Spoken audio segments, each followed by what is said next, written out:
Have you ever just gone through the motions because you thought you had to do something? You checked the box, but didn't actually get the benefit of doing the thing. It's like kids cheating on homework, right? Yeah, they did the homework, but did they actually learn anything? I see teams and organizations checking boxes in Agile far too often. They're doing Agile, but they're not getting the value out of it. They're not actually becoming more nimble or responsive to their customers. I see things like teams that work in sprints but don't actually deliver value for months. Organizations that are idea fairies and constantly add new ideas to the plates of teams, but they don't actually prioritize or make trade off decisions. Or finally, teams that do retros, but they don't actually move the needle in how they're operating. So, what's the harm in this? First of all, it is a giant waste of time. Ironic, since that's the very thing that we're trying to avoid. Secondly, it frustrates the heck out of the people, right? And frustrated people do not build innovative things. And finally, we're not actually building great products or delighting the heck out of our customers or killing it in the market.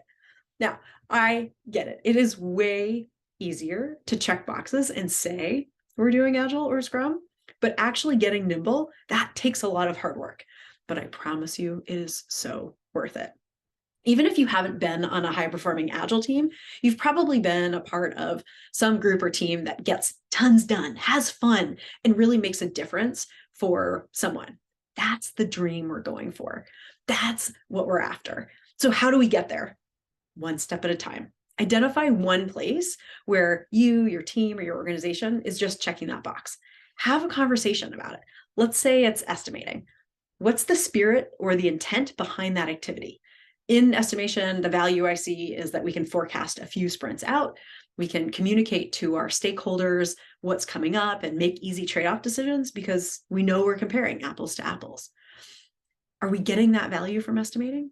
Can we get the value in a different way? Some teams stop estimating altogether and they create their backlog items so that they're all about the same size. Ta-da! They got the value and they didn't even have to check the box.